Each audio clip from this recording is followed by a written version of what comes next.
Fue el corazón del América en los años 70, un extranjero que se ganó el respeto de todos y se convirtió en leyenda. Carlos Reynoso, el único hombre que conquistó títulos como jugador y entrenador en el mismo club, vivió una vida marcada por la gloria y por las sombras. Detrás del ídolo se escondía un hombre que sufrió el rechazo por su origen chileno, que dijo no al Real Madrid por amor, que enfrentó una adicción a la cocaína que casi le arrebata la vida y que conoció a una hija perdida cuando ella ya tenía 18 años. Hoy, con más de 8 décadas a cuestas, ya no dirige. Habla de fútbol desde un estudio, mientras sueña con volver al banquillo. Pero el teléfono hace tiempo dejó de sonar. El balón siguió rodando, sin él. ¿Cómo terminó olvidado el genio que alguna vez lo fue todo para el América? Carlos Enzo Reynoso Valdenegro nació en Santiago de Chile en 1945, hijo de un obrero del mármol. Su talento no nació del privilegio, sino del hambre y la perseverancia. Entró a las juveniles del Audax Italiano a Eindhoven que muchas veces entrenaba sin comer. Su destino cambió durante un torneo de verano, cuando fue cedido a Colo-Colo para enfrentar al Santos de Pelé. Marcó el gol del triunfo y cautivó al propio Rey Pelé, quien le ofreció sumarse al Santos. Pero antes de que pudiera dar ese paso, aparecieron los emisarios del América con una oferta irresistible y una advertencia directa del poderoso Emilio Azcárraga Milmo: si no llegas a México en 2 días, no vuelves a jugar al fútbol. Eligió México. Eligió la fama. Y con esa decisión, cerró las puertas a Brasil y al Real Madrid. Después del Mundial de 1974, Reynoso estuvo a punto de vestir de blanco. Pasó 2 semanas en Madrid negociando su fichaje, pero el chileno que deslumbró a Pelé y conquistó México, renunció a Europa por un sentimiento que el tiempo convirtió en leyenda. Tuve que elegir, admitiría años después, entre una mujer y un sueño, entre la libertad y el control. En el América, Carlos Reynoso no solo jugó, reinó. Entre 1970 y 1979 disputó más de 360 partidos, anotó 95 goles y levantó trofeos que lo convirtieron en mito. Los hinchas lo bautizaron el maestro. Su zurda era poesía, su carácter una llama viva. Pero ese fuego que lo hacía brillar también lo quemaba por dentro. A pesar de toda la gloria, sus primeros años en México fueron duros. Detrás de los aplausos, enfrentó el desprecio, la soledad y la discriminación. Llegó en 1970 como figura consagrada en Chile, máximo goleador y estrella del Audax Italiano. Sin embargo, en México era solo otro Sudaca. Así lo llamaban, sin disimulo, algunos compañeros y rivales. Me decían chileno, contó una vez. Al principio no entendía, me reí. Luego supe lo que querían decir y dejó de ser gracioso. No era un insulto aislado. Lo miraban como intruso, como extranjero que venía a robarles el puesto. Lo dejaban fuera de reuniones, imitaban su acento, se burlaban de su comida, de su ropa. Hasta que un día se cansó. Había un veterano que siempre hablaba por detrás, recordó. Le pregunté si tenía un problema conmigo y me dijo: sí, chileno, te crees mejor que nosotros. Lo cité detrás del gimnasio. Nos dimos con todo. Sangre, golpes, después de eso nadie volvió a decirme así. Aquel episodio marcó su transformación. Ya no era solo un extranjero con talento, era un líder dispuesto a pelear por respeto. Cada partido era una batalla por pertenecer. Aunque los aficionados lo adoraban, Reynoso sabía que dentro del sistema seguía siendo un empleado, no una leyenda. Si no jugaba perfecto cada partido, era desechable, dijo. El fútbol mexicano de los años 70 aún aprendía pero que terminó por convertirlo en inmortal. A pesar de su genialidad, Reynoso nunca logró desprenderse del peso del prejuicio. Ni siquiera con la selección chilena encontró paz. Entre 1966 y 1977 vistió la camiseta de la Roja en 35 ocasiones, participó en el Mundial de Alemania 1974 y fue pieza clave en el mediocampo, pero su historia con la selección estuvo lejos de ser idílica. En el centro de las tensiones estaba su eterna rivalidad con Francisco Chamaco Valdés, ídolo popular y cerebro del equipo. Remedio. Chamaco era el más querido, recordó Reynoso. Yo era más fuerte, más competitivo. No soportaba perder. Su enemistad se trasladó al vestidor y llegó a notarse en plena Copa del Mundo, donde apenas se dirigían la palabra. El técnico Pedro Morales, presionado por la federación y por el ambiente político de la dictadura de Pinochet, no pudo reconciliarlos. Los obligó a convivir, no a unirse. Detrás de los partidos, el fútbol chileno servía de escaparate propagandístico para el régimen. Cada entrenamiento estaba vigilado, cada declaración controlada. Y Reynoso, que jugaba en México, era observado con sospecha. Para unos, era demasiado extranjero, para otros, un patriota incómodo. Yo amaba a mi país, pero no a quienes lo dirigían, diría años después. Y eso me volvió peligroso. Su paso por la selección terminó sin gloria, no por falta de talento, sino por política y orgullo. Nunca fue capitán, nunca levantó un trofeo con Chile. Su legado quedó atrapado en la pregunta eterna: ¿qué habría pasado si el genio rebelde hubiera tenido libertad? De regreso en México, eligió callar y dejar que hablaran sus pies. Pero incluso en su apogeo seguía siendo un hombre dividido, demasiado chileno para ser mexicano, demasiado mexicano para seguir siendo chileno. Amado por los hinchas, temido por los rivales, desconfiado por los poderosos. Solo 3 años después de asumir el mando, Carlos Reynoso hizo historia. En la temporada 1983 a 1984 llevó al América a conquistar el título de Liga, derrotando a las Chivas en la mítica final del siglo. Aquella victoria lo elevó a un pedestal reservado para pocos, el del jugador que también supo ser campeón como entrenador. Un símbolo total, un maestro dentro y fuera del campo, pero el éxito no lo protegió de sus demonios. En 1989, mientras dirigía a los Tigres de la UANL, su vida empezó a desmoronarse. Tenía 44 años cuando probó la cocaína por primera vez. Lo que comenzó como una válvula de escape frente a la presión, la soledad y el vértigo del éxito, pronto se transformó en una adicción voraz.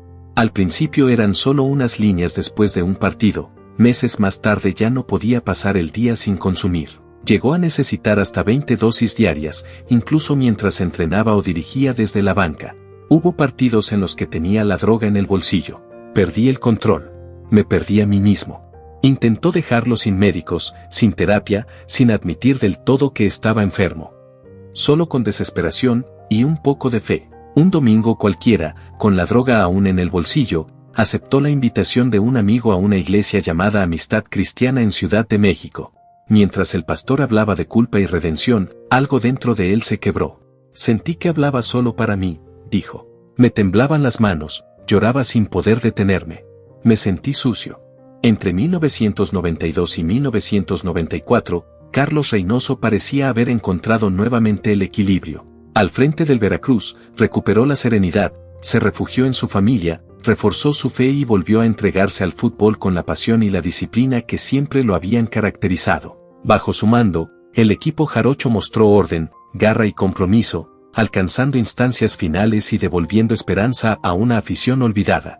Parecía que el maestro había vencido sus demonios. Pero la calma no duró. A mediados de los 90, cuando asumió la dirección técnica de los Toros Neza, un club irreverente, eléctrico y caótico, su vida volvió a tambalear. Todo empezó con un llamado inesperado.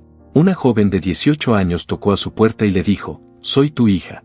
Se llamaba Jessica, fruto de una relación del pasado que él nunca había confesado. Me quedé paralizado, recordaría después. No supe cómo enfrentarlo. Sentí culpa, vergüenza, y volví a esconderme en lo único que me adormecía, la cocaína. La recaída fue brutal, peor que la primera. Reynoso lo ocultó de todos, jugadores, prensa, familia y amigos. Pero el dueño del club, Juan Antonio Hernández, no se dejó engañar. Un día, durante un entrenamiento, lo miró a los ojos y le dijo con voz firme: «Maestro, esta noche va a Oceánica». Era una orden disfrazada de consejo. Oceánica, la clínica de rehabilitación más reconocida de México, recibía a políticos, empresarios y artistas, y esa noche, a un entrenador que había tocado fondo. Reynoso no preguntó cómo lo habían descubierto. Hizo su maleta y se internó. Pasó un mes entero allí, entre terapias, oraciones y silencio. Por primera vez en años se vio frente al espejo sin mentiras. Hasta que no te miras sin excusas, diría tiempo después, no entiendes lo que es realmente sanar. Desde su salida de Oceánica, Carlos Reynoso se mantuvo sobrio. Más de 30 años sin volver a caer. Retomó su carrera, reconstruyó su fe y volvió a inspirar desde el banquillo. Pero él mismo lo admitiría, el precio de esa redención fue alto. Algunas heridas, aunque cicatricen, nunca dejan de doler. Las oportunidades perdidas, las amistades rotas, la vergüenza y las cicatrices invisibles. He ganado campeonatos, he dirigido a leyendas y he estado en los estadios más grandes del mundo, dijo alguna vez frente a un auditorio repleto de empresarios, pero mi mayor triunfo fue salir vivo de ese infierno. Su voz se quebró al pronunciarlo, porque de todas las victorias que llenaron su historia, ninguna fue tan dura ni tan valiosa como la de salvarse a sí mismo. Cuando salió de rehabilitación a finales de los 90, Carlos Reynoso no traía un trofeo, sino algo más frágil, esperanza. Intentó escribir un nuevo capítulo, esta vez con fe, disciplina y humildad. Volvió a los banquillos decidido a inspirar, y durante un tiempo lo logró. Condujo a León y San Luis al ascenso, devolviéndoles el sueño de la primera división. Su mente táctica seguía intacta, aunque su constancia ya no era la misma. Su renacer más brillante llegó muchos años después, entre 2015 y 2017, cuando tomó a un Veracruz perdido y lo convirtió en un equipo competitivo, capaz de llegar a liguillas y conquistar la Copa MX, el primer título del club en más de 6 décadas. Fue su última gran ovación, el eco final de un maestro que se negaba a rendirse. Pero algo había cambiado. El fútbol ya no era el mismo, los vestidores eran distintos y los jugadores más jóvenes ya no lo veían con la devoción de antes. En los 2000, la Liga MX se volvió más mediática, más política, y el Reynoso que antes inspiraba respeto ahora comenzaba a ser visto como un hombre impredecible, de carácter explosivo y arranques públicos. Su genio seguía vivo, pero su tiempo, ese tiempo en que su sola presencia imponía silencio, empezaba a desvanecerse. Sus métodos, antes celebrados por su intensidad y su toque clásico, comenzaron a verse con otros ojos. Lo que antes inspiraba respeto, ahora muchos lo consideraban obsoleto, incluso peligroso. El punto de quiebre llegó en 2001, cuando el exfutbolista colombiano Faustino "El Tino" Asprilla lanzó una bomba mediática en ESPN. En una entrevista sin filtros, acusó a Carlos Reynoso de haber ordenado a su equipo perder deliberadamente durante una semifinal con Atlante. Íbamos 2-0 abajo al descanso, relató Asprilla. Esperaba que el técnico nos motivara, que cambiara la estrategia. Pero Reynoso entró y dijo, si nos hacen otro gol, ustedes 3 háganse expulsar. Con 6 jugadores, el partido se acaba 3-0 y clasificamos. Yo no lo podía creer. Les grité, estamos locos, vamos a salir a ganar, punto. Atlante logró anotar, redujo la diferencia y avanzó, pero la acusación ya había detonado una tormenta. El peor entrenador que tuve. No me enseñó nada. Está loco, sentenció el colombiano en cámara. Las palabras corrieron como pólvora por los medios. Reynoso negó con firmeza, calificando la versión como absurda y malintencionada, pero el daño estaba hecho. Los aficionados se dividieron, los periodistas debatían, los jugadores murmuraban en los vestidores. No hubo investigación formal, pero la grieta en su reputación ya estaba abierta. El ídolo había sido cuestionado públicamente, y lo que vino después solo profundizaría su caída. Su regreso al América en 2011, el club que definió su vida, fue una historia que comenzó con esperanza y terminó en desastre. Desde el primer encuentro se notó que algo no encajaba. Las promesas eran grandes, títulos, fútbol ofensivo, una nueva generación de canteranos. Pero la realidad fue otra. El equipo se volvió un mar de confusión y resultados irregulares. Reynoso cambiaba alineaciones sin rumbo, dejaba fuera a figuras queridas por la afición y hacía declaraciones que rozaban lo absurdo. En una conferencia aseguró, Enrique es mejor que Chicharito. En otra, comparó al criticado Miguel Layún con el legendario Cafú.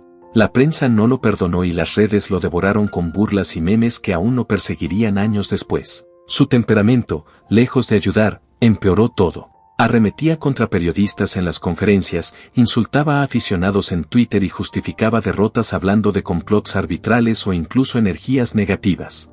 Al cierre de la temporada, el club lo despidió sin homenajes ni palabras de agradecimiento. Solo silencio. Pero el golpe más amargo vino de alguien que alguna vez consideró su par, José Ramón Fernández, el periodista más temido del deporte mexicano y eterno símbolo del antiamericanismo. Durante años se habían respetado a la distancia, entre dardos y elogios contenidos. Hasta que en 2011, la relación estalló. En plena conferencia, Reynoso lo señaló frente a todos, yo vivo para el América. Él también, pero lo hace criticándolo. Yo lo defiendo, él se alimenta de atacarlo. La respuesta de Joserra fue letal y pública. En su programa Los Capitanes de ESPN lo fulminó, Carlos Reynoso ha vivido del América toda su vida. No es un héroe, es un parásito. Aquel intercambio no solo rompió una vieja camaradería, selló el fin de la era del maestro como figura intocable del americanismo. Un hombre, dijo José Ramón, que traicionó a Manuel Lapuente para quedarse con su lugar. Debería darle vergüenza. Fue un golpe directo, sin piedad. Esa misma noche, Reynoso respondió en Twitter con versículos bíblicos y una sola frase cargada de orgullo y desdén: él no sabe lo que es ganar. Yo sí. Pero incluso sus triunfos, alguna vez dorados, empezaban a desdibujarse bajo el peso del tiempo y la controversia. Su vínculo con el América, el club que lo había convertido en mito, se fracturó por completo. Ya no tenía cargo, ni función, ni siquiera una silla simbólica en el Estadio Azteca. Desde lejos, observaba cómo su equipo continuaba sin él, mientras otros exfutbolistas, como Cuauhtémoc Blanco, se reinventaban como figuras públicas o políticas. Y él, el ídolo original, quedaba relegado al papel de comentarista, atrapado entre la nostalgia y la irrelevancia. Aún conservaba su lucidez, su pasión, su genio táctico. Seguía hablando con la misma fuerza, pero algo había cambiado, ya nadie temblaba al escucharlo. Ese silencio, más que el paso de los años, era lo que más dolía. El maestro no había perdido su voz, era el mundo el que había dejado de prestarle atención. Hoy, a sus 81 años, Carlos Reynoso camina más despacio, con la espalda encorvada por el peso de su historia. Sin embargo, cuando habla de fútbol, algo en él renace. Sus ojos se encienden, su tono se eleva, y por unos segundos, el tiempo retrocede. No es un anciano recordando glorias pasadas, es el maestro, una vez más. Actualmente hace apariciones ocasionales como comentarista en TUDN, especialmente durante los partidos del América. Sus análisis son intensos, emocionales, muchas veces críticos. Defiende al club como quien defiende a una familia que se ha alejado de sus raíces. Habla con la nostalgia de un padre que, aunque ya no está en casa, nunca dejó de amar el lugar donde todo comenzó. ¿Qué opinas tú sobre Carlos Reynoso? ¿Crees que sigue siendo una leyenda injustamente olvidada o un ídolo que no supo retirarse a tiempo? Déjanos tu respuesta en los comentarios, queremos leerte. No olvides suscribirte al canal, activar la campanita y compartir este video para que más personas conozcan la historia detrás del maestro del América.